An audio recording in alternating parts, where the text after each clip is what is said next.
ಸ್ನೇಹಿತರೆ, ಎಲ್ರಿಗೂ ನಮಸ್ಕಾರ. ಇವತ್ತಿನ ಪತ್ರಿಕಾಗೋಷ್ಠಿ ಹಬ್ಬ ಇದ್ರೂ ಇವತ್ತು ಪತ್ರಿಕಾಗೋಷ್ಠಿ ಮಾಡುವಂಥ ಉದ್ದೇಶ KPCCಯಿಂದ ಡೈರೆಕ್ಷನ್ಸ್ ಬಂದ ಮೇರೆಗೆ ನಾನು ನಮ್ಮ ಅಧ್ಯಕ್ಷಗಳ ಜೊತೆ ಮಾತಾಡಿ ಆರ್ಮೂರ್ತಿಯವ್ರ ಹತ್ರ ಮಾತಾಡಿ ತುರ್ತು ಪತ್ರಿಕಾಗೋಷ್ಠಿಯನ್ನು ಕರೆಯುವಂಥ ಒಂದು ವ್ಯವಸ್ಥೆ ಆಗಿದೆ.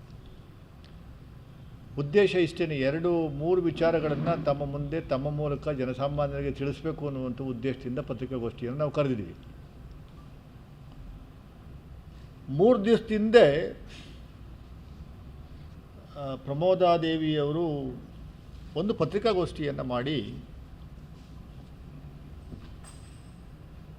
ಏನು ಕರ್ನಾಟಕ ರಾಜ್ಯ ಸರ್ಕಾರ 1/7/2024ರಿಂದ ಜಾರಿಗೆ ಬರುವಂತೆ ಒಂದು ಗೆಜೆಟ್ ನೋಟಿಫಿಕೇಷನ್ ಏನಾಗಿದೆ,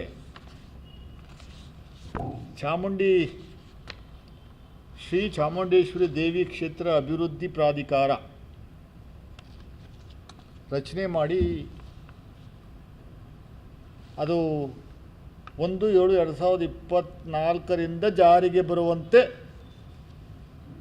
ಒಂದು ಗೆಜೆಟ್ ನೋಟಿಫಿಕೇಷನು ಪ್ಲಸ್ ಕೆಲವು ಗೈಡ್ಲೈನ್ಸ್ ಏನು ಹೊರಡಿಸಿದ್ದಾರೆ ಅದ್ರ ವಿಚಾರವಾಗಿ ಮೇಡಮ್ ಪ್ರಮೋದಾದೇವಿಯವರು, ನಮ್ಮದು ಅಬ್ಜೆಕ್ಷನ್ ಇದೆ, ಇದಕ್ಕೆ ಯಾವ ಕಾರಣಕ್ಕೂ ಪ್ರಾಧಿಕಾರ ನೀವು ಮಾಡಬಾರ್ದು, ನಮ್ಮ ಸುಭದ್ರೆಯಲ್ಲೇ ಇರಬೇಕು, ನಮ್ಮ ಕಂಟ್ರೋಲಲ್ಲಿರಬೇಕು, ಇದೀಗ ನಮಗೆ ಸೇರಿದ್ದು ಅಂತ ಒಂದಷ್ಟು ಮಾಧ್ಯಮಗೋಷ್ಠಿಯಲ್ಲಿ ಹೇಳಿರುವಂಥ ವಿಚಾರ ನನ್ನ ಗಮನಕ್ಕೆ ಬಂತು, ನಮ್ಮ ಸರ್ಕಾರ ಗಮನದಲ್ಲಿ ಬಂದಿದೆ. ತದನಂತರ ಮೊನ್ನೆ ಎಲ್ಲ JDS ಮುಖಂಡರುಗಳು ಮತ್ತು BJP ಮುಖಂಡರುಗಳು ವಿಶ್ವನಾಥ್ ಆದಿಯಾಗಿ ಈ ಪ್ರಾಧಿಕಾರದ ಬಗ್ಗೆ ಕಮೆಂಟ್ಸ್ ಮಾಡಿರುವಂಥದ್ದು, ಭಾಳ ಕೆಟ್ಟದಾಗಿ ಕಮೆಂಟ್ಸ್ ಮಾಡಿರುವಂಥದ್ದು ನಾವು ಕಂಡಿದ್ದೀವಿ. ಅದರಲ್ಲೂ ಭಾಳ ಪ್ರಮುಖವಾಗಿ ಪತ್ರಿಕಾಗೋಷ್ಠಿ ಮಾಡುವಂಥ ಒಂದು ಚಟವನ್ನು ಏನು ಇಟ್ಕೊಂಡಿದ್ದಾರೆ ಮಾನ್ಯ ವಿಶ್ವನಾಥ್ ಅವರು,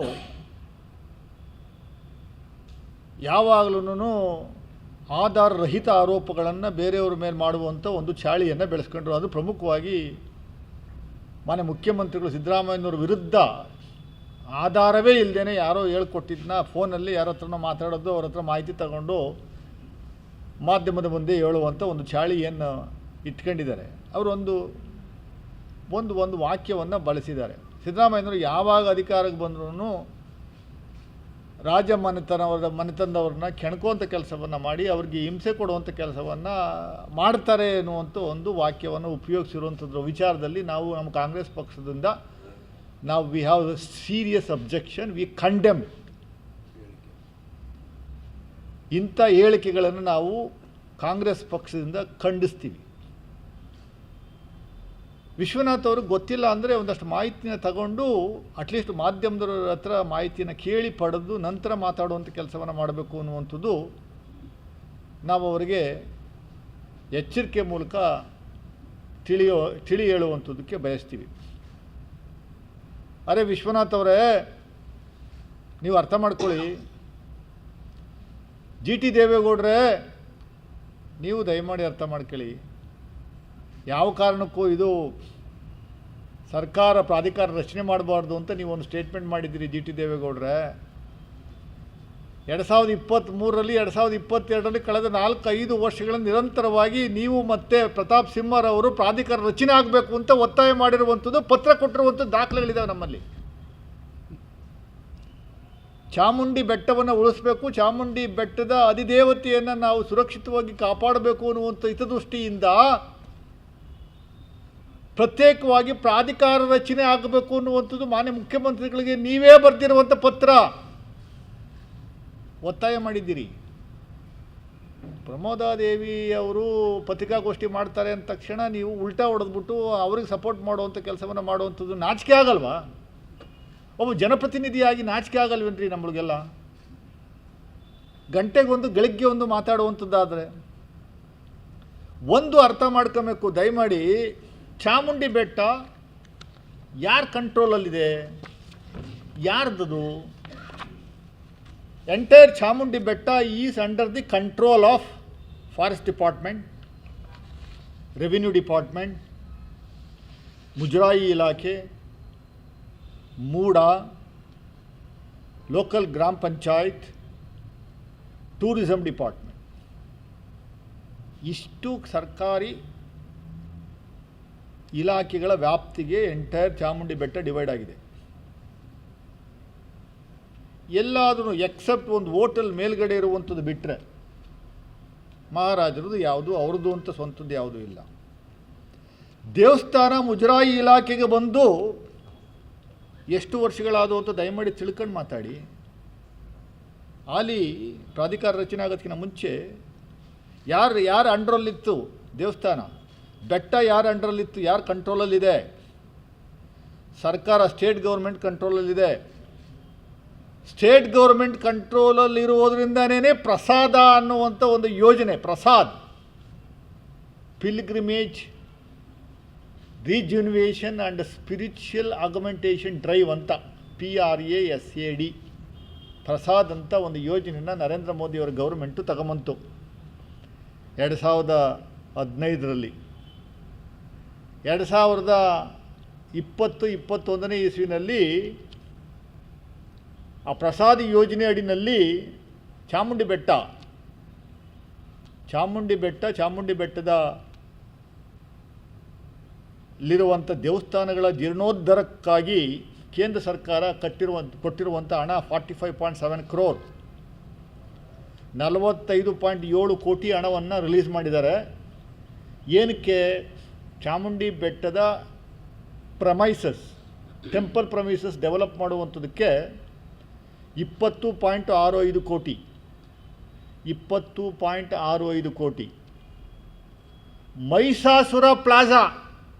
ಮಹಿಷಾಸುರದ ವಿರುದ್ಧ ಏನು ದೊಡ್ಡ ಮಟ್ಟದ ಗಲಾಟೆಗಳಾದವಲ್ಲ, ಮಹಿಷಾಸುರ ಆಚರಣೆ ಮಾಡಬಾರ್ದು, ಪೂಜೆ ಮಾಡಬಾರ್ದು. ಆ ಮಹಿಷಾಸುರನ ಸುತ್ತ ಒಂದು ಸರ್ಕಲ್ ಇದೆಯಲ್ಲ, ಸರ್ಕಲನ್ನು ಡೆವಲಪ್ ಮಾಡುವಂಥದ್ದಕ್ಕೆ ಕೇಂದ್ರ ಸರ್ಕಾರ ಕೊಟ್ಟಿರುವಂಥ ಹಣ 5.37 ಕೋಟಿ. ದೇವಿ ಕೆರೆ ಜೀರ್ಣೋದ್ಧಾರಕ್ಕೆ ನೀಡುವಂಥ ಹಣ 1.51 ಕೋಟಿ. ನಂದಿ ಸ್ಟ್ಯಾಚ್ಯೂ ಜೀರ್ಣೋದ್ಧಾರ ಮಾಡುವಂಥದ್ದಕ್ಕೆ 4.34 crore. ಫುಟ್ ಹಿಲ್ಸ್ ಅಂದರೆ ಸ್ಟೆಪ್ಸ್ಗಳು ಹತ್ಕೊಂಡು ಹೋಗ್ತೀವಲ್ಲ, ಸ್ಟೆಪ್ಸ್ನ ರೆಡಿ ಮಾಡುವಂಥದ್ದಕ್ಕೆ 4.16 ಕೋಟಿ. ವ್ಯೂ ಪಾಯಿಂಟ್ ಮೇಲ್ಗಡೆ ನಿಂತ್ಕೊಂಡು ಮೈಸೂರು ಅರಮನೆ ಅದು ಇದೆಲ್ಲ ನೋಡ್ತಾರಲ್ಲ, ಅದನ್ನ ಡೆವಲಪ್ ಮಾಡುವಂಥದ್ದಕ್ಕೆ 1.34 ಕೋಟಿ. ಒಟ್ಟು 45.7 ಕೋಟಿ ಹಣವನ್ನು ಕೇಂದ್ರ ಸರ್ಕಾರ ರಾಜ್ಯ ಸರ್ಕಾರದ ಸುಬ್ಬರ್ದಿನಲ್ಲಿರುವಂಥ ಚಾಮುಂಡಿ ಬೆಟ್ಟಕ್ಕೆ ರಿಲೀಸ್ ಆಗಿರುವಂಥ ಹಣ ಇದು.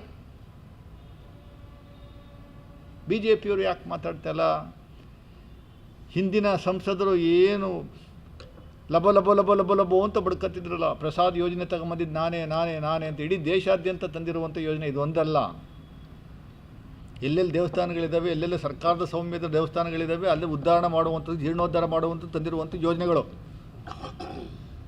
ಪ್ರಾಧಿಕಾರ ರಚನೆ ಮಾಡಿದ್ರೆ ಏನೆಲ್ಲ ಡೆವಲಪ್ ಮಾಡ್ಬೋದು, ಏನೆಲ್ಲ ಅನಾಹುತಗಳ ತಪ್ಪಿಸ್ಬೋದು ಅನ್ನುವಂಥ ಹಿತದೃಷ್ಟಿಯಿಂದ ಎನ್ವೈರನ್ಮೆಂಟಲಿಸ್ಟ್, ಸ್ಟೇಕ್ ಹೋಲ್ಡರ್ಸ್ ಅಂತ ಏನು ನಾವು ಕರಿತೀವಿ, stake holders including environmentalist, elected representatives, public, Chamundi ಬೆಟ್ಟದ ಮೇಲಿರುವಂಥ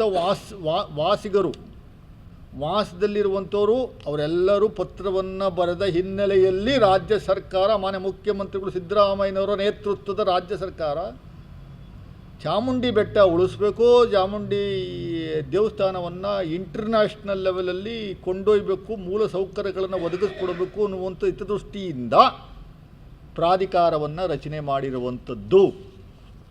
ಪ್ರಾಧಿಕಾರ ರಚನೆ ಮಾಡಿ ಯಾರೊಬ್ಬ ನಾಮಿನೇಟೆಡ್ ಚೇರ್ಮನ್ ಮಾಡುವಂಥ ವ್ಯವಸ್ಥೆ ಅಲ್ಲ ಇದು. ದಯಮಾಡಿ ಅರ್ಥ ಮಾಡ್ಕೊಳ್ಳಿ. ಇದಕ್ಕೆ ಒಂದಷ್ಟು ಮಾನದಂಡಗಳಿವೆ, 24 ಪುಟದ ಮಾನದಂಡಗಳನ್ನು ಕೊಟ್ಟಿದ್ದಾರೆ ಇಲ್ಲಿ. ಇದಕ್ಕೆ ಚೇರ್ಮನ್ ಯಾರಿರ್ತಾರೆ?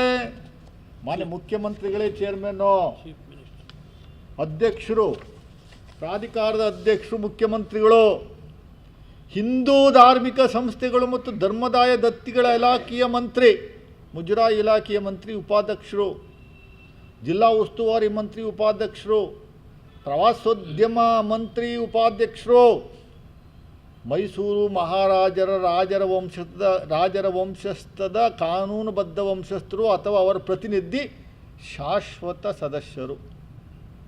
ಶಾಶ್ವತ ಸದಸ್ಯರು. ಆಮೇಲೆ ಮಿಕ್ಕಿದ್ದವರೆಲ್ಲ ಪೂರ್ತಿ ಯಾರ್ಯಾರು ಕಾರ್ಯದರ್ಶಿಗಳಿರ್ತಾರೆ, ಅಭಿಯಂತರಿರ್ತಾರೆ, ಅಲ್ಲಿನ ಮುಖ್ಯ ಅರ್ಚಕರಿರ್ತಾರೆ, ಇಂಥವ್ರನ್ನ ಮಾತ್ರ ಅದರಲ್ಲಿ ಸದಸ್ಯತ್ವ ತಗೊಂಡು ಕೊಡುವಂಥದ್ದಕ್ಕೆ ಮಾಡಿದ್ದಾರೆ ಹೊರತು ನಾಮಿನೇಟೆಡ್ ಪರ್ಸನ್ಸ್ ಯಾರೂ ಇರಲ್ಲ ಇಲ್ಲಿ. ಸರ್ಕಾರ ಇತರ ಸಂಸ್ಥೆಗಳ ಮಾದರಿ ನಾಮಿನೇಟ್ ಮಾಡ್ತೀವಲ್ಲ ಆ ಥರ ವ್ಯಕ್ತಿಗಳು ಯಾರೂ ಇರಲ್ಲ. ಜಿಲ್ಲಾಧಿಕಾರಿಗಳಾಗಿ ZP CEO ಆಗಿ ಇವರೆಲ್ಲರೂ ಅದರಲ್ಲಿ ಸದಸ್ಯವರನ್ನು ಹೊಂದಿರ್ತಾರೆ. ಇದಲ್ಲದೆ local authority under that local committee ಒಂದಿದೆ, ಅದಕ್ಕೆ deputy commissioner of Mysuru district is the chairman. Tahsildar, AC ಇವರೆಲ್ಲ ಸದಸ್ಯರಿರ್ತಾರೆ. ಎಲ್ಲೂ ನಾಮಿನೇಟೆಡ್ ಪರ್ಸನ್ಸ್ ಇರಲ್ಲ, ಎಲೆಕ್ಟೆಡ್ ರೆಪ್ರೆಸೆಂಟೇಟಿವ್ಸೂ ಇರಲ್ಲ. ಅದನ್ನು ಅರ್ಥ ಮಾಡ್ಕೊಬೇಕು. ಇಷ್ಟೆಲ್ಲ ಮಾತಾಡೋರು, ನಾನು ಒಂದು ನೇರವಾದ ಪ್ರಶ್ನೆ ಕೇಳ್ತೀನಿ. ಚಾಮುಂಡಿ ಬೆಟ್ಟದ ಸುತ್ತೂ, ಚಾಮುಂಡಿ ಬೆಟ್ಟಕ್ಕೆ ಅರ್ಧ ಬೇಲಿ ಹಾಕ್ಕೊಂಡವರಲ್ಲ, ಚಾಮುಂಡಿ ಬೆಟ್ಟ ಸುತ್ತಕ್ಕೂ ಬಹುತೇಕ ಎಲ್ಲ ಮಠಾಧೀಶರದಿದೆ ಅಲ್ಲಿ ಜಮೀನು. ಅದನ್ನು ತೆರವುಗೊಳಿಸುವಂಥದ್ದಕ್ಕೆ ಯಾಕೆ ಒಬ್ಬರು ಮಾತಾಡ್ತಿಲ್ಲ? ಅದ್ರ ಬಗ್ಗೆ ನಾವು ಎಲ್ಲೂ ಮಾತಾಡಿಲ್ಲ. ನೀವು ಮಾತಾಡಿ ಸ್ವಾಮಿ. ವಿಶ್ವನಾಥ್ ಅವರೇ, ನಿಮ್ಮ ಪಕ್ಷದ ಮುಖಂಡರುಗಳೇ ನಿಮ್ಮನ್ನು ಆದಿಯಾಗಿ ZPನಲ್ಲಿ ಮೀಟಿಂಗ್ ತಗೊಳ್ಳುವಾಗ ನೀವು ಪ್ರೆಸೆಂಟ್ ಇದ್ದೀರಿ. ಹೌದು, ಪ್ರಾಧಿಕಾರ ರಚನೆ ಆಗಬೇಕು, ಎಲ್ಲ ಸಂಪೂರ್ಣವಾಗಿ ಚಾಮುಂಡಿ ಬೆಟ್ಟ ಎಲ್ಲ ಸೈಟ್ ಮಾಡಿ ಹಂಚಿಬಿಡ್ತಾರೆ ಅಂತ ನೀವೇ ಹೇಳಿದ್ರಿ. ಇವತ್ತು ನೋಡಿರಿ, ನೀವು ನಿಮ್ಮ ತೆವಲಿಗೋಸ್ಕರ ಏನೇನೋ ಮಾತಾಡುವಂಥ ಕೆಲಸಗಳು ಮಾಡಿಬಿಟ್ರೆ ಸಿದ್ದರಾಮಯ್ಯನವ್ರನ್ನ ಟಾರ್ಗೆಟ್ ಮಾಡುವಂಥದ್ದು ಏಕೈಕ ಉದ್ದೇಶನಾ? ದಿನ ಬೆಳಗ್ಗೆ ಎದ್ದರೆ ಸಿದ್ದರಾಮಯ್ಯನವ್ರನ್ನ ಬೈಬೇಕು ಯಾವುದಾದ್ರು ಒಂದು ವಿಚಾರ ತಗೊಂಡು. ನೀವು ಮಾಡಿರೋ ಹಲ್ಕ ಕೇಸ್ಗಳಿಗೆಲ್ಲ ಸಿದ್ದರಾಮಯ್ಯನವ್ರನ್ನ ಯಾಕ್ರಿ ಬೈತೀರಿ? ಸಿದ್ದರಾಮಯ್ಯನವ್ರಿಗೆ ಏನಾಗಬೇಕಾಗಿದೆ? ಮೈಸೂರು ಚಾಮುಂಡಿ ಬೆಟ್ಟವನ್ನು ಉಳಿಸುವಂಥ ದಿಟ್ಟಿನಲ್ಲಿ ನೀವೆಲ್ಲ ಪ್ರೆಷರ್ ಹಾಕಿ ಪತ್ರಗಳನ್ನು ಕೊಟ್ಟು ಜನಸಾಮಾನ್ಯರು, ಪರಿಸರವಾದಿಗಳು ದಯಮಾಡಿ ಚಾಮುಂಡಿ ಬೆಟ್ಟನ ಉಳಿಸಿ ಅನ್ನುವಂಥ ಆಂದೋಲನದ ಮೂಲಕ ಅವ್ರನ್ನ ಹೋಗಿ 10 ಬಾರಿ ಮನವಿ ಮಾಡ್ಕೊಂಡಿದ್ದ ಹಿನ್ನೆಲೆಯಲ್ಲಿ ಪ್ರಾಧಿಕಾರವನ್ನು ರಚನೆ ಮಾಡಿರುವಂಥದ್ದನ್ನು ನೀವೇ ವೆಲ್ಕಮ್ ಮಾಡಿದ್ದೀರಿ. ಮಾಧ್ಯಮಗಳ ಮುಂದೆ ಬಂದು ನೀವೇ ಸಿದ್ದರಾಮಯ್ಯವ್ರಿಗೆ ಥ್ಯಾಂಕ್ಸ್ ಹೇಳಿದ್ದೀರಿ. ನೀವೇ you are welcomed, you are thanked. BJP JDSನವ್ರು ಇಬ್ಬರನ್ನು ಥ್ಯಾಂಕ್ ಮಾಡಿದ್ದೀರಿ, ಸಿದ್ದರಾಮಯ್ಯನವರು ಒಳ್ಳೆ ಕೆಲಸ ಮಾಡಿದ್ದಾರೆ ಅಂತ. ಇವತ್ತು ನೋಡಿದ್ರೆ ನೀವು ಸಿದ್ದರಾಮಯ್ಯನವರು ಬೈಯುವಂಥ ಕೆಲಸವನ್ನು ಮಾಡ್ತೀರಿ. ಆಯಿತು, ಪ್ರಮೋದಾದೇವಿಯವರಿಗೆ ನಾನು ಒಂದು ನೇರವಾದ ಪ್ರಶ್ನೆ ಕೇಳ್ತೀನಿ. ದಯಮಾಡಿ ತಾವು ಉತ್ತರವನ್ನು ಕೊಡಿ. ಜನಸಾಮಾನ್ಯರಿಗೆ ಒಂದು ಸೈಡ್ ಆಗಬಾರ್ದು. ಆ ದೇವಸ್ಥಾನ ನಿಮ್ಗೆ ಯಾವ ರೀತಿಯಲ್ಲಿ ಸೇರಿದ್ದು ಅನ್ನುವಂಥದ್ದು ಹೇಳಬೇಕು. ಯಾಕೆಂದರೆ that was built in 10th century. Ganga ಸಾಮ್ರಾಜ್ಯದವರು ಮಹಾಬಲೇಶ್ವರ ಟೆಂಪಲ್ನ ಇರುವಂಥದ್ದು ಕೂಡ ಈಗಲೂ ನಾವು ಅಲ್ಲಿ ನೋಡ್ತಾ ಇದ್ದೀವಿ. ಅವರು ಬಿಲ್ಟ್ ಮಾಡಿದ್ದಂಥ ಟೆಂಪಲ್ಲು ಕ್ರಮೇಣ ತಮ್ಮ ರಾಜಮನೆತನ ಅದು ಒಂದಷ್ಟು ದೇವಸ್ಥಾನ ಕಡುವಂಥದ್ದು, ಉದ್ಧಾರ ಮಾಡುವಂಥದ್ದು, ಸಕ್ಸಸ್ಸಿವ್ ಗೌರ್ಮೆಂಟ್ಸ್ಗಳು ಏನು ಮಾಡ್ತಾರೋ ಆ ಥರ. 1947ನೇ ಇಸ್ವಿಯಿಂದ 16 ಗೌರ್ಮೆಂಟ್ಗಳು ಬಂದಾಗ ಪ್ರತಿಯೊಂದು ಗೌರ್ಮೆಂಟೂ ಅವ್ರದ್ದೇ ಆದಂಥ ಕೊಡುಗೆ ಚಾಮುಂಡಿ ಬೆಟ್ಟದ ಅಭಿವೃದ್ಧಿಗೋಸ್ಕರ ಇರುವಂಥದ್ದು. ಅದನ್ನು ಬಿಟ್ಬಿಟ್ಟು ಈಗ ನಾವು ಕಾಂಗ್ರೆಸ್ನವರು ಒಂದಷ್ಟು ಉದ್ಧಾರ ಮಾಡಿದ್ದೀವಿ ಅಂತ ಪೂರ್ತಿ ಬೆಟ್ಟನೇ ಕಾಂಗ್ರೆಸ್ ಪಕ್ಷಕ್ಕೆ ಸೇರಿದ್ದು, ಕಾಂಗ್ರೆಸ್ ಗೌರ್ಮೆಂಟಿಗೆ ಸೇರಿದ್ದು ಅಂತ ನಾವು ಕ್ಲೈಮ್ ಮಾಡೋಕ್ಕೆ ಬರುತ್ತಾ? ನಿಮ್ಮದೊಂದು ಹೋಟೆಲ್ ಅಲ್ಲಿ, ನಿಮ್ಮದು ಒಂದು ಹೋಟೆಲ್ ಇದೆ, ಅದು ನಿಮ್ಮದದು, ಅದನ್ನೇನು ತಗೊಂಡಿಲ್ಲ ನಾವು, ನಿಮಗೆ ಸೇರಿದ್ದು. ಅದು ಬಿಟ್ಟು ಇಡೀ ಎಂಟೈರ್ ಚಾಮುಂಡಿ ಬೆಟ್ಟ ನಮಗೆ ಸೇರಿದ್ದು, ಈ ಎಂಟೈರ್ ದೇವಸ್ಥಾನ ನಮಗೆ ಸೇರಿದ್ದು ಅಂತ ನೀವು ಹೆಂಗೆ ಕ್ಲೈಮ್ ಮಾಡ್ತೀರಿ? Where is the document to show that whole thing belongs to you? ಹೌದು, ಕೋರ್ಟ್ಗೆ ಹೋಗಿದ್ದೀರಿ. ಪ್ರಾಧಿಕಾರದ ವಿಚಾರದಲ್ಲಿ ಪ್ರಾಧಿಕಾರ ರಚನೆ ಆದರೆ ಒಂದಷ್ಟು ಅನಾಹುತಗಳಾಗ್ತವೆ ಅಂತ ನೀವು ಹೇಳಿರೋ ಹಿನ್ನೆಲೆಯಲ್ಲಿ ಅವರು ತಾತ್ಕಾಲಿಕವಾಗಿ ಸ್ಟೇ ಕೊಟ್ಟಿದ್ದಾರೆ. High court has granted stay against the constitution of authority. That's all. ನಾವು we are moving now. Government of Karnataka is moving. ಸೋಮವಾರನೇ ನಾವು ಮೂವ್ ಮಾಡ್ತೀವಿ, ತೆರವುಗೊಳಿಸುವಂಥದ್ದಕ್ಕೆ, ಸ್ಟೇ ವೆಕೇಟ್ ಮಾಡಿಸುವಂಥದ್ದಕ್ಕೆ ಮೂವ್ ಮಾಡ್ತೀವಿ. ಯಾವ ಕಾರಣಕ್ಕೂ ಅಥಾರಿಟಿ ವಾಪಸ್ ತಗೊಳ್ಳುವಂಥದ್ದು ಪ್ರಶ್ನೆನೇ ಇಲ್ಲ. ಚಾಮುಂಡಿ ಬೆಟ್ಟನ ಉಳಿಸ್ಬೇಕು, ದೇವಸ್ಥಾನನ ಉಳಿಸ್ಬೇಕು, ಮೂಲ ಸೌಕರ್ಯಗಳನ್ನು ಒದಗಿಸ್ಕೊಡಬೇಕು, ಕಾಂಕ್ರೀಟ್ ಜಂಗಲ್ ಮಾಡುವಂಥದ್ದನ್ನ ಅವಾಯ್ಡ್ ಮಾಡಬೇಕು, ಅದಕ್ಕೆ ಆದಂಥ ಸ್ಯಾಂಕ್ಟಿಟಿನ ಇಂಟರ್ನ್ಯಾಷನಲ್ ಲೆವೆಲಲ್ಲಿ ಕ್ರಿಯೇಟ್ ಮಾಡಬೇಕು ಅನ್ನುವಂಥದ್ದು ಏಕೈಕ ಉದ್ದೇಶದಿಂದ ಅಥಾರಿಟಿ ರಚನೆ ಆಗಿರುವಂಥದ್ದು. ಅಥಾರಿಟಿ ರಚನೆ ಆಗಿದೆ ಅಂತಂದರೆ ಬೇರೆಯವ್ರಿಗೆ ಮಾರಿಬಿಟ್ಟಿರೋದಲ್ಲ ಅದು. That is still under the control of Muzrai department. Authority is also coming under Muzrai. Then finally Muzrai is coming under government of Karnataka. ಇದು ಕರ್ನಾಟಕ ಗೌರ್ಮೆಂಟ್ದು. ಈಗ ಅರಮನೆ ಯಾರ ವ್ಯಾಪ್ತಿನಲ್ಲಿದೆ? ನೀವು you are only there. Who is the custodian? Who is the custodian of the palace? ಆ ಥರ ಇದೆ ಅಷ್ಟೇ. ಅದಕ್ಕೆ ತಮ್ಮದು ಯಾಕೆ ಅಬ್ಜೆಕ್ಷನ್ನು ನನಗೆ ಅರ್ಥ ಆಗ್ತಾ ಇಲ್ಲ. ನಿಮ್ಮ ಸಮಸ್ಯೆ ಆದರೂ ಏನು ಅನ್ನುವಂಥದ್ದು ಇಂಥವರೆಗೂ ಮಾಡ್ತಾ ಇದ್ದಿದ್ದು ಯಾರು? ದೇವಸ್ಥಾನ ಬೆಟ್ಟವನ್ನು ನಿರ್ವಹಣೆ ಮಾಡ್ತಾಯಿದ್ದು ಅಂಥವ್ರು ಯಾರು? ನೀವಾ? ರಾಜಮಂತಂದವರ ಸರ್ಕಾರ ಅಲ್ವಾ? ಅದಕ್ಕೆ ಎಕ್ಸಿಕ್ಯೂಟಿವ್ ಆಫೀಸರ್ ಇಲ್ವಾ? ಡೆಪ್ಟಿ ಕಮಿಷನರ್ ಇಲ್ವಾ? ಅವ್ರು ತಾನೇ ಅದನ್ನು ನಿರ್ವಹಣೆ ಮಾಡ್ತಾಯಿದ್ದು. ಅಥಾರಿಟಿ ಮಾಡಿದ ತಕ್ಷಣ ಯಾಕೆ ನಿಮ್ಮದು ಅಬ್ಜೆಕ್ಷನ್ ಬಂತು ಅನ್ನುವಂಥದ್ದು ನಮ್ಗೆ ಅರ್ಥ ಆಗ್ತಾ ಇಲ್ಲ.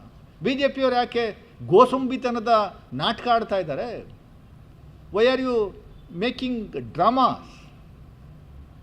Don't do dramas. Mysuru develop ಮಾಡೋದೇ ಬೇಡವಾ? ಹೇಳಿ ಬಿ ಜೆ ಪಿಯವ್ರು ಜೆ ಡಿ ಎಸ್ನವ್ರು ನೇರವಾಗಿ ಏನು ಮಾಡಬೇಡಿ ಸ್ವಾಮಿ ಮೈಸೂರಿಗೆ ಅಂತ ಹೇಳ್ಬಿಡಿ ಆಯ್ತಾ? ಒಂದು ಪೈಸದ ಕೆಲಸನೂ ಮಾಡೋಕ್ಕೆ ಹೋಗ್ಬೇಡಿ ಅಂತ ಹೇಳ್ಬಿಡಿ. ಬೇಕಾದ್ರೆ ನಾವು ರಿಕ್ವೆಸ್ಟ್ ಮಾಡ್ಕೊತೀವಿ ಸಿದ್ದರಾಮಯ್ಯ ಸಾಹೇಬ್ರಿಗೆ ಏನು ಮಾಡಬೇಡಿ ಸರ್ ಮೈಸೂರಿಗೆ ಬಿಟ್ಬಿಡಿ ಅಂತ. ಇದು ದುರಂತದ ಸಂಗತಿ. ಎರಡನೇ ವಿಚಾರ,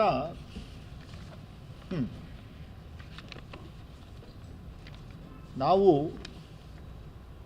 ಕಾಂಗ್ರೆಸ್ ಕಾರ್ಯಕರ್ತರು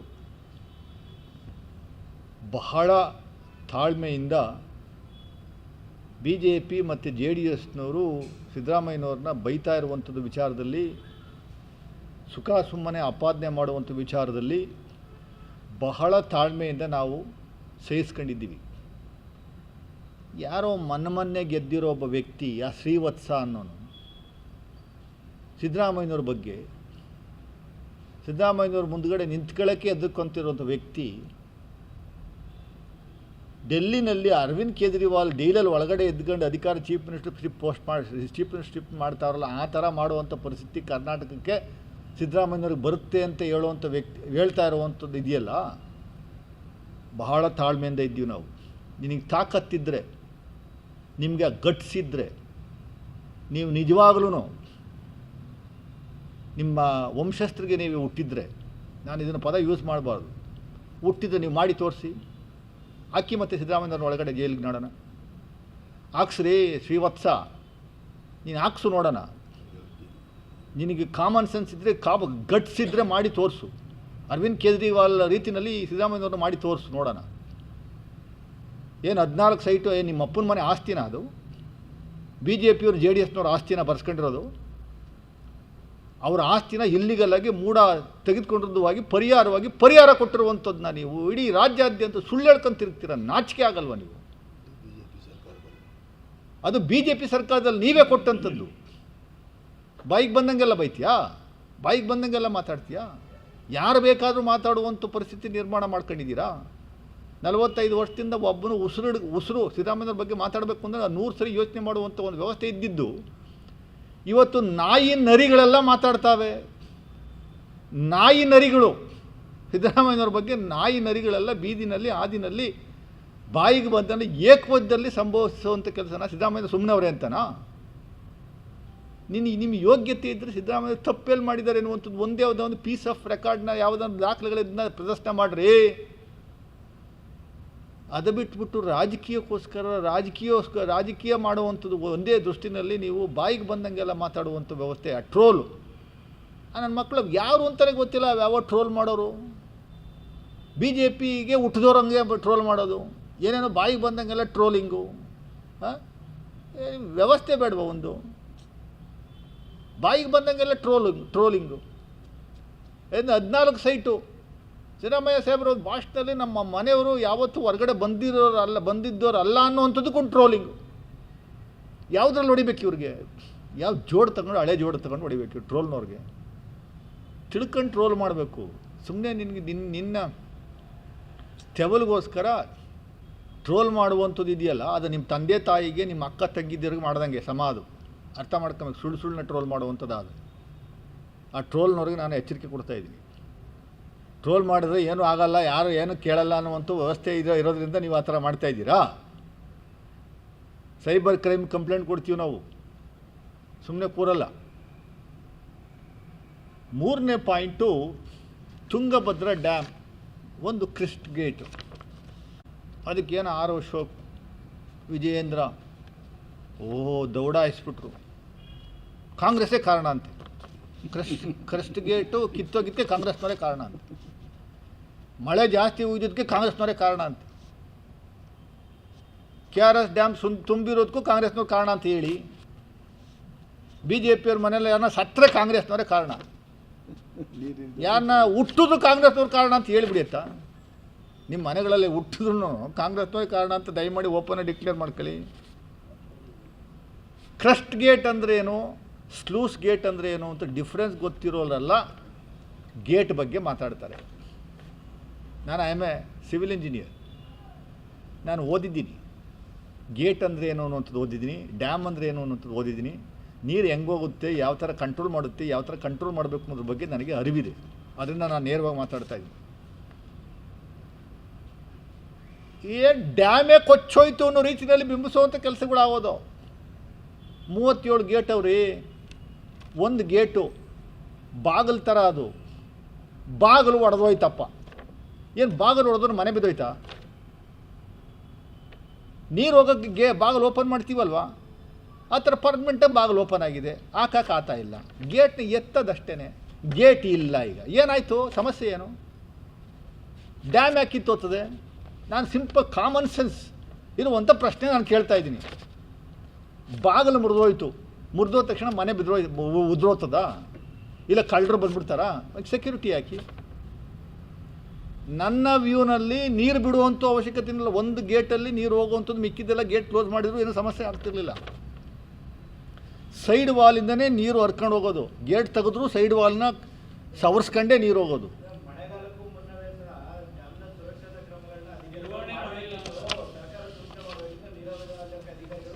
ನಾನು ಅದನ್ನೇ ಹೇಳ್ತಾ ಇದ್ದೀನಿ ಸರ್. ಮನುಷ್ಯನಿಗೆ ಹೋಗ್ತಾ ಹಾರ್ಟ್ ಅಟ್ಯಾಕ್ ಸತ್ತೋತಾನೆ.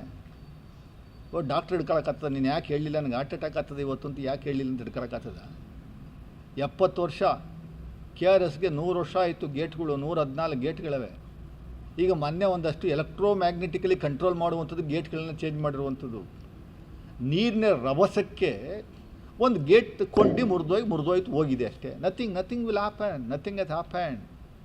ಯಾರು ಮುನ್ಸೂಚನೆಯಾಗಿ ರೈಟಿಂಗಲ್ಲಿ ಈ ಗೇಟ್ ಮುರಿದೋಗ್ತದೆ, ಕಿತ್ತೋಗ್ತದೆ, ಕೊಚ್ಚೋಗ್ತದೆ, ಇದು ನೀವು ಕ್ರಮ ತಗೋಬೇಕು ಅಂತ ಯಾರು ರೈಟಿಂಗಲ್ಲಿ ಕೊಟ್ಟಿದ್ರಾ? ಒಂದು ಡ್ಯಾಮ್ನ ಕನ್ಸ್ಟ್ರಕ್ಟ್ ಮಾಡೋ ಯೋಗ್ಯತೆ ಇರುವಂಥ ಪಕ್ಷಗಳು ಇವೆಲ್ಲ. ಯಾರು BJPಯವರು ಮತ್ತು JDSನವರು. ರಾಜ್ಯದಲ್ಲಿ ಮೇಜರ್ ಡ್ಯಾಮ್ಗಳು 24 25 25 ಡ್ಯಾಮ್ಗಳ ಪೈಕಿ TBನೂ ಸೇರಿ KRSು ಸೇರಿ 25 ಡ್ಯಾಮ್ಗಳಲ್ಲಿ 21 ಡ್ಯಾಮ್ಗಳನ್ನು ಕಟ್ಟಿರುವಂಥ ಕೀರ್ತಿ ಕಾಂಗ್ರೆಸ್ ಪಕ್ಷಕ್ಕೆ ಸೇರಿದ್ದು. 4 ಡ್ಯಾಮ್ಗಳು ಬ್ರಿಟಿಷ್ ಪೀರಿಯಡಲ್ಲಿ ಕಟ್ಟಿದ್ದು. ಶುರು ಮಾಡಿದ್ದು TB ಡ್ಯಾಮು ಬ್ರಿಟಿಷ್ ಪೀರಿಯಡಲ್ಲಿ, ಕಂಪ್ಲೀಟ್ ಮಾಡಿದ್ದು ಜವಾಹರ್ಲಾಲ್ ನೆಹರು 1956ನೇ ಇಸ್ವಿನಲ್ಲಿ. ಮಹಾರಾಜರು ಕಟ್ಟಿದ್ದಂಥ ಡ್ಯಾಮು KRS 1. ಯಾವ ಡ್ಯಾಮ್ ಕಟ್ಟಿದ್ದೀರಾ ಸ್ವಾಮಿ BJPಯವರು ನೀವು? ಇಡೀ ದೇಶದಲ್ಲಿ ಎಷ್ಟು ಡ್ಯಾಮ್ ಕಟ್ಟಿದ್ದೀರಿ ದಯಮಾಡಿ ಹೇಳಿ. JDSನವರು ಏನು ಮಣ್ಣಿನ ಮಕ್ಕಳು. ದಯಮಾಡಿ ನೀವು 4 ಬಾರಿ ಮಂತ್ರಿ ಆಗಿದ್ರಲ್ಲ, CM ಆಗಿದ್ರಲ್ಲ, ನಿಮ್ಮ ತಂದೆ ಆದಿಯಾಗಿ ಪ್ರೈಮ್ ಮಿನಿಸ್ಟರ್ ಆಗಿದ್ರು. ಯಾವುದನ್ನ ಒಂದು ಡ್ಯಾಮ್, ಒಂದೇ ಒಂದು ಡ್ಯಾಮ್, ಚಿಕ್ಕ ಡ್ಯಾಮ್, ನುಗು ಡ್ಯಾಮ್ ಥರ ಯಾವುದಾದ್ರು ಒಂದು ಡ್ಯಾಮ್ನ ನಿರ್ಮಾಣ ಮಾಡಿರುವಂಥದ್ದು ಏನಾದರೂ ಇದೆಯಾ ನಿಮಗೆ? ದಯಮಾಡಿ ಹೇಳಿ. ಡ್ಯಾಮ್ ಬಗ್ಗೆ ಮಾತಾಡ್ತೀರಾ, HMT ಬಗ್ಗೆ ಮಾತಾಡ್ತೀರಾ. ಕುಮಾರಸ್ವಾಮಿ ಅವರು ನೀವು ಇಂಡಸ್ಟ್ರಿ ಮಿನಿಸ್ಟರ್ ಆಗ್ಬಿಟ್ಟು HMT ಕಟ್ಟಿದ್ಯಾರ್ರೀ, ಮುಚ್ಚಿದ್ಯಾರ್ರೀ? ಅದು ಹೇಳ್ರಿ. ಕಟ್ಟಿದ್ದು ಜವಾಹರ್ಲಾಲ್ ನೆಹರು ರೀ. 1953ನೇ ಇಸ್ವಿನಲ್ಲಿ ಕಟ್ಟಿದ್ದು ಜವಾಹರ್ಲಾಲ್ ನೆಹರು. ಸುಳ್ಳು ದಾಖಲೆಗಳನ್ನು ಪ್ರದರ್ಶನ ಮಾಡ್ತೀರಿ ಇವತ್ತು ಬ್ರಿಟಿಷ್ನವರು ಅಂತ. ಅವರಲ್ಲ ರೀ, ನವರತ್ನಗಳಿದಾವಲ್ಲ, ನವರತ್ನ ಕಂಪ್ನಿಗಳು, ಇಂಡಸ್ಟ್ರೀಸ್ಗಳು, HAL, BEL, BML, ಬೆಲ್ಲೋ, ಹಿಂದೂಸ್ತಾನ್ ಏರೋನಾಟಿಕಲ್ ಲಿಮಿಟೆಡ್ಡು, DFRL, ಇವೆಲ್ಲವೂ ನವರತ್ನ ಕಂಪ್ನಿಗಳು ಬೆಂಗಳೂರಿಗೆ ಬಂದಿದ್ದೇ. ಇಸ್ರೋ, ITI ಇವೆಲ್ಲವೂ ಬಂದಿದ್ದೇ ಅವರೇ. 9ರಲ್ಲಿ 8 ಮುಚ್ಚಿಬಿಟ್ರು, ಖಾಸಗೀಕರಣ ಮಾಡಿ ಕ್ಲೋಸ್ ಮಾಡಿಬಿಟ್ರು. ಯಾರು? BJP. ನೀವು ಮಾತಾಡ್ತೀರಾ, ಎಂಥ ದುರಂತ ರೀ ನಮ್ಮ ದೇಶದ ದುರಂತ. ಜನಗಳು ಎಂಥ ದುರಂತ ಸ್ವಾಮಿ. ಸುಳ್ಳು ಹೇಳೋರನ್ನೇ ನಂಬುವಂಥ ಕೆಲಸಗಳು ಮಾಡ್ತಾರಲ್ಲ, ಜನಗಳು ಅದನ್ನು ನಂಬ್ಕೊತಾರೆ. 10 ಸರಿ ಸುಳ್ಳನ್ನ ಹೇಳುವಂಥದ್ದು. ಮೂಢ ವಿಚಾರದಲ್ಲಿ 14 ಸೈಟು ಸುಮ್ಮನೆ ಬರ್ಸ್ಕೊಂಬಿಟ್ಟಂತೆ. ಏನು ಇವ್ರ ಅಪ್ಪನ ಮನೆ ಆಸ್ತಿ ಬರ್ಸ್ಕೊಂಬಿಟ್ಟೋ ನಾವು. 3 ಎಕರೆ 16 ಕುಂಟೆ ಬಗ್ಗೆ ಯಾರು ಮಾತಾಡ್ತಾ ಇಲ್ಲ, ಅದ್ರ ಬಗ್ಗೆ ಹೇಳಿ. ಸೊ ಅದರಿಂದ ಇವೆಲ್ಲ ಒಂದಷ್ಟು ನಿಲ್ಲಬೇಕು. ನಾವು ಸುಳ್ಳು ಹೇಳೋಕ್ಕೆ ಶುರು ಮಾಡಿದ್ರೆ, ನೀವೇನು ಸುಳ್ಳು ಹೇಳ್ತಾ ಇದ್ದೀರಿ, ಅದೇ ರೀತಿ ನಾವು 10% ಸುಳ್ಳು ಹೇಳಿದ್ರೆ ಸಾಕು, ನಿಮ್ಮ ಮಾನ ಮರ್ಯಾದೆಲ್ಲ ಹರಾಜಾಗ್ಬಿಡ್ತದೆ.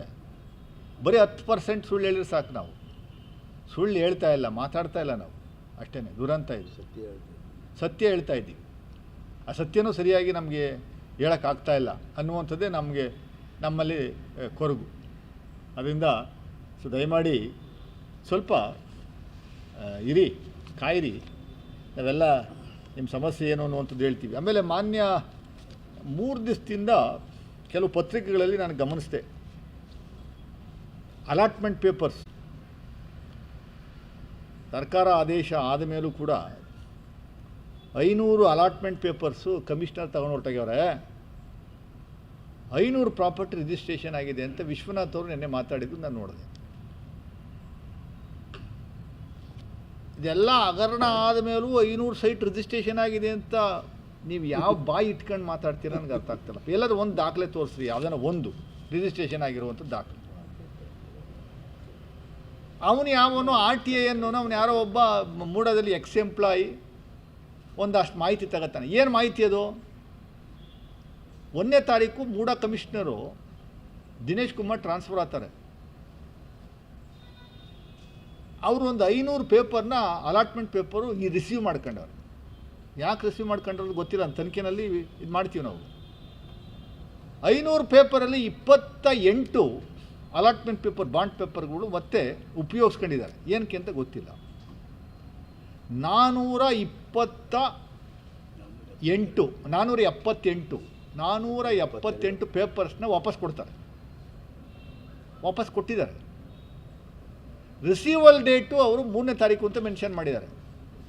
RTIನಲ್ಲಿ ಆ 3ನೇ ಡೇಟ್ ಇರೋದ್ರಿಂದ ಮೂಡದಲ್ಲಿ ಏನೋ ಹಗರಣ ಆಗಿದೆ ಅಂತ ಸುಳ್ಳು ಹೇಳ್ಕೊತಿರೋಂಥ ಕೆಲಸವನ್ನು ಮಾಡ್ತಾ ಇದ್ದೀರಲ್ಲ. ಎಲ್ಲಿ ರಿಜಿಸ್ಟ್ರೇಷನ್ ಆಗಿದೆ? ತಪ್ಪು ಎಲ್ಲ ಮೈಸೂರನ್ನೇ ಬರ್ಸ್ಕೊಂಬಿಟ್ಟವ್ರೆ ಅಂತ ಅನ್ನೋಂಥ ರೀತಿಯಲ್ಲಿ ಮಾತಾಡ್ತಾ ಇದ್ದೀರಲ್ಲ.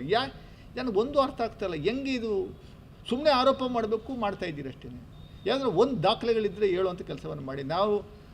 ನಾನು ನಮ್ಮ ಡಿಸ್ಟ್ರಿಕ್ಟ್ ಇನ್ಚಾರ್ಜ್ ಮಿನಿಸ್ಟ್ರಿಗೆ ಮಾತಾಡಿ ರಿಕ್ವೆಸ್ಟ್ ಮಾಡ್ಕೊಂಡಿದ್ದೀನಿ, ದಯಮಾಡಿ ಆ ಮೂಡ ಅಫಿಷಿಯಲ್ಸ್ಗೆ ಕ್ಲಾರಿಫಿಕೇಷನ್ ಕೂಡ ಕೇಳಿ.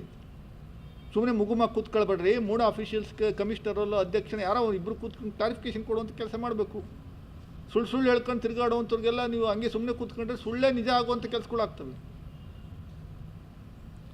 ಅಂತ ಹೇಳಿ, ಸೊ ನಾವು ಇವತ್ತಿನ ಪತ್ರಿಕಾಗೋಷ್ಠಿಯನ್ನು ಮುಗಿಸ್ತಾ ಇದ್ದೀವಿ. ಏನಾದರೂ ಫಾಸ್ಟ್ 24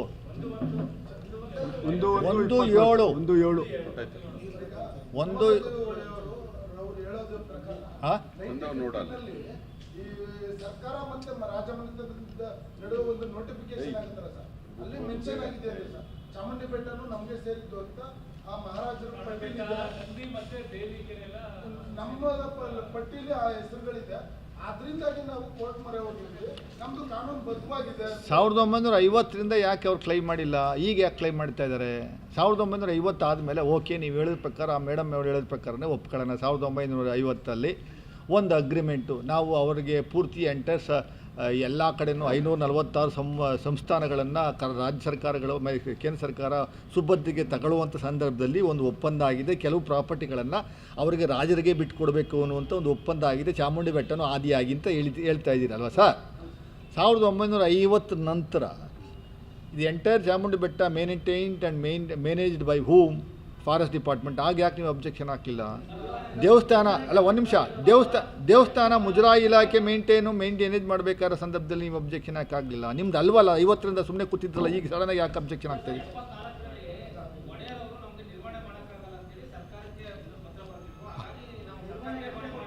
ಮತ್ತೆ ಸರ್ಕಾರ ಮಾಡ್ತಾ ಇದ್ದೀರ, ಸಮಸ್ಯೆ ಏನು?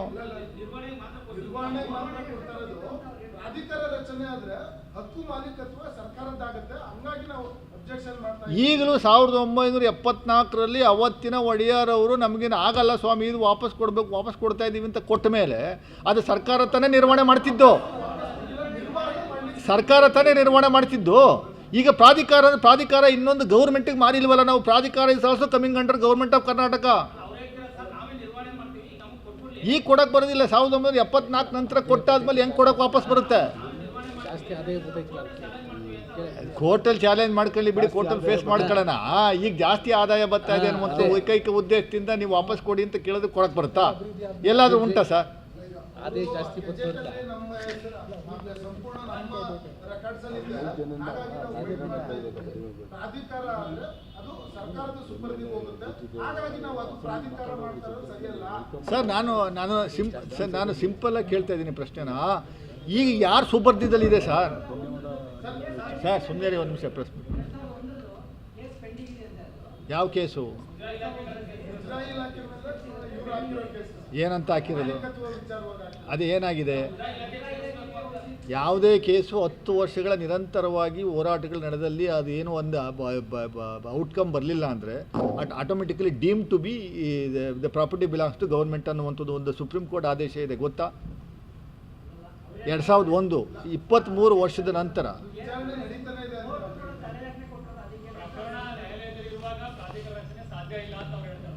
ಪ್ರಾಧಿಕಾರ ಅನ್ನುವಂಥದ್ದು ಸಪ್ರೇಟ್ ಗೌರ್ಮೆಂಟ್ ಅಲ್ಲ ಸರ್. Please you understand. ಪ್ರಾಧಿಕಾರ ಅನ್ನುವಂಥದ್ದು ಒಂದು ಸಪ್ರೇಟ್ ಸಿಸ್ಟಮ್ ಅಷ್ಟೇ. ಗೌರ್ಮೆಂಟ್ ವ್ಯವಸ್ಥೆ ಒಳಗಡೆ ಇನ್ನೊಂದು system. Mysuru urban development authority ಎನ್ನುವಂಥದ್ದು ಒಂದು ಪ್ರಾಧಿಕಾರ. ಅದು ಸಪ್ರೇಟಾಗಿ ಅವರಿಗೆ ಅಟಾನಮಸ್ ಎಲ್ಲ ಅವರೇ ನಿರ್ವಹಣೆ ಮಾಡುವಂಥದ್ದಕ್ಕೆ ಅವಕಾಶ ಇಲ್ಲ. Government urban development authority, government of Karnataka ಏನು ಡೈರೆಕ್ಷನ್ಸ್ ಕೊಡುತ್ತೆ ಅದ್ರ ಪ್ರಕಾರನೇ ಮಾಡಬೇಕು. ಒಂದು ಸೈಟ್ನ ನೋಟಿಫೈ ಮಾಡಬೇಕು ಅಂದರೆ ಅಲ್ಲಿಂದ ಡೈರೆಕ್ಷನ್ಸ್ ತಗೋಬೇಕು. ಇವ್ರು ಏನಿದ್ರು ಇಲ್ಲಿ ಕೂತ್ಕೊಂಡು ಒಂದು ಟೀಮ್ ಇರುತ್ತೆ, ಆ ಟೀಮ್ನ ನಿರ್ಧಾರ ತಗೊಳ್ಳುವಂಥದ್ದು ಅಷ್ಟೇ ವ್ಯವಸ್ಥೆ. ಪ್ರಾಧಿಕಾರ ಅಂದ ತಕ್ಷಣ ಇನ್ನೊಂದು ಗೌರ್ಮೆಂಟು ಕೊಟ್ಟಿದ್ದಲ್ಲ ಅದು. Still it is coming under government of Karnataka. ಮುಜರಾಯಿ ಇಲಾಖೆಗೆ ಬರುತ್ತದು. ಆತಂಕ ಯಾಕೆ? ಸರ್ಕಾರದ ವ್ಯವಸ್ಥೆನಲ್ಲೇ ಇರುತ್ತೆ. ಸಿದ್ದರಾಮಯ್ಯ ಸಾಹೇಬರು ಮುಖ್ಯಮಂತ್ರಿಗಳು, ಈಗ ಅವರು ಅಧ್ಯಕ್ಷರು, ನಾಳೆ ಇನ್ನೊಬ್ಬರು ಮುಖ್ಯಮಂತ್ರಿಗಳಾದರೆ ಅವರೇ ಅಧ್ಯಕ್ಷರು ಅಲ್ವೇ? ಮಹದೇಶ್ವರ ಬೆಟ್ಟ ಇಲ್ವೇ? ಮತ್ತು ಪ್ರಾಧಿಕಾರ ಅಲ್ವೇ? ಅದು ಚೆನ್ನಾಗಿ ಡೆವಲಪ್ ಆಗ್ತಾ ಇಲ್ವೇ?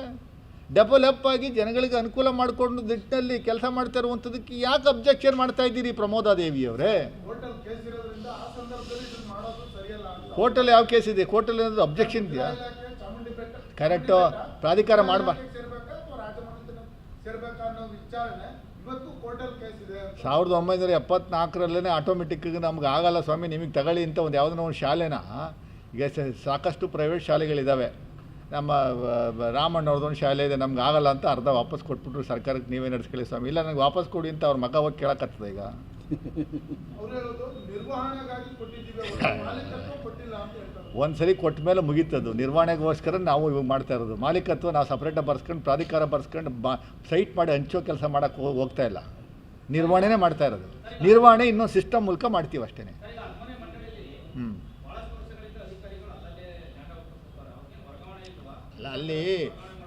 ಅಲ್ಲಿ ಒಂದು ಸಮಸ್ಯೆ ಆಗಿದೆ ಸರ್. ಅದಕ್ಕೆ ಪ್ರತ್ಯೇಕವಾದ ಒಂದಷ್ಟು ಕಾನೂನುಗಳು ಮಾಡ್ಕೊಂಬಿಟ್ಟು ಅಲ್ಲಿನ ಡೈರೆಕ್ಟ್ರು ಮತ್ತೊಬ್ಬ ಇನ್ನೊಬ್ಬ, ಹಿಂದೆ ಒಂದು ಸರಿ ಶ್ರೀನಿವಾಸ್ ಪ್ರಸಾದ್ ಅವರು ರೆವಿನ್ಯೂ ಮಿನಿಸ್ಟರ್ ಆಗಿದ್ದಾಗ ಅಲ್ಲೊಬ್ಬ ಡೈರೆಕ್ಟ್ರ್ ತೆಗಿಯೋಕ್ಕೆ ಹೋಗಿದ್ದಕ್ಕೆ ಅವ್ನು ಕೋರ್ಟ್ಗೆ ಹೋಗಿ ಕೋರ್ಟಲ್ಲಿ ಕ್ವಾಶ್ ಮಾಡಿಸ್ಕೊಂಡು ನೀವು ಮುಟ್ಟಂಗಿಲ್ಲ ಅಂತ ಬಂದ್ಬಿಡ್ತು ಅರಮನೆ ಮಂಡಳಿ. ಒಂದಷ್ಟು ಕಾನೂನುಗಳು ಚೇಂಜ್ ಮಾಡ್ಕೊಬೇಕು, ಚೇಂಜ್ ಮಾಡಬೇಕು. ಚೇಂಜ್ ಮಾಡೋಕ್ಕೆ ಹೋದರೆ ಮುಟ್ಟಕ್ಕೆ ಹೋದರೆ ಈ ಥರ ಸಮಸ್ಯೆಗಳಾಗ್ತಾವಲ್ಲ ಸತೀಶ್ ಅವರೇ. ಅದನ್ನೇ ನಾವೇ ಮಾಡೋಕ್ಕೆ ಅಂತ ಹೋದರೆ ಏನೂ ಇಲ್ಲ, ಎತ್ತಲೂ ಇಲ್ಲ. ಚಾಮುಂಡಿ ಬೆಟ್ಟನ ಉದ್ಧಾರ ಮಾಡಬೇಕು. ಅಕ್ಕಪಕ್ಕ ಸುತ್ತಮುತ್ತೆಲ್ಲ ಪೂರ್ತಿ ಎನ್ಕ್ರೋಚ್ ಆಗ್ತಾ ಇದೆ. ಅದಕ್ಕೊಂದು ಪ್ರಾಧಿಕಾರ ಇದ್ದರೆ ಅದು ಕಂಟ್ರೋಲ್ ಬರುತ್ತೆ ಅಂತ ಇದೊಂದು ತೀರ್ಮಾನ ತಗೊಂಡು ಜನರ ಅಭಿಪ್ರಾಯದಿಂದ ಮಾಡೋಕ್ಕೆ ಹೋಗಿದ್ಕೇನೆ ನೋಡಿ 108 ವಿಘ್ನಗಳು ಬರ್ತಾವಲ್ಲ. ಅಲ್ಲ ಅದಕ್ಕೆ ಪ್ರಾಧಿಕಾರ ಆದಮೇಲೆ ನೋಡೋಣ. ಪ್ರಾಧಿಕಾರ ಆದಮೇಲೆ ಏನು ನೋಡೋಣ.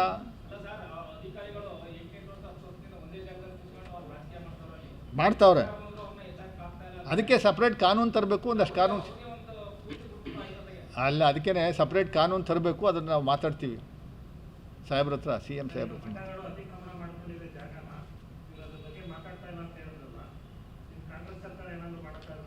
ಅಲ್ಲೆಲ್ಲ ನಾನು ಕೇಳ್ತಾ ಇದ್ದೀನಿ, ನಾವೇನು ನಾವು ಮಾಡಿಲ್ವಲ್ಲ ನಾನು. ಅಲ್ಲೆಲ್ಲ ನಾವು ಸುತ್ತನೂ ಇರುವಂಥ ಎಲ್ಲ ಮಠದವ್ರದ್ದು ಇದೆ ಅಲ್ಲಿ ಜಾಗ ಅಲ್ವೇ? ಎಲ್ಲ ಮಠದವ್ರು, ಎಲ್ಲ ಸಮುದಾಯದ ಮಠದವ್ರದ್ದು ಜಾಗ ಇದೆ ಅಲ್ಲಿ. ಇಲ್ಲ ನಾನು ಹೆಂಗೆ ಹೇಳಿ ಸ್ವಾಮಿ, ಪ್ರಾಧಿಕಾರ ರಚನೆ ಮಾಡಿದ್ವಿ, ಪ್ರಾಧಿಕಾರ will have to take a decision. ಅಲ್ಲ ಎನ್ಕ್ರೋಚ್ಮೆಂಟ್ ಆಗಿದೆಯಾ ಇಲ್ವಾ ಅನ್ನುವಂಥದ್ದು ಒಂದು ತನಿಖೆ ಆಗಬೇಕು, ಒಂದು ಇನ್ವೆಸ್ಟಿಗೇಷನ್ ಆಗಬೇಕು, ಇವೆಲ್ಲ ನಡೀಬೇಕು. ಹೆಂಗೆ ಸಿಸ್ಟಮ್ಮು ಕರ್ನಾಟಕದಲ್ಲಿ ಹೆಂಗೆಲ್ಲ ವರ್ಕ್ ಆಗುತ್ತೆ ಅನ್ನುವಂಥದ್ದು ಎಲ್ಲ ನಿಮಗೆ ಗೊತ್ತಿದೆಯಲ್ಲ ಸತೀಶ್ ಅವರೇ. ಗೊತ್ತಿದ್ದು ನನ್ನ ಪ್ರಶ್ನೆ ಕೇಳಿದ್ರೆ ನಾವೇನು ಮಾಡೋದು? ಎಲ್ಲಿದ್ದಾವೆ? ಹಾಂ ನೋಡಿ, ಅಲ್ಲಿ ರಂಗಸ್ವಾಮಿ ಅವರು ಉತ್ತರ ಕೊಟ್ಟರು.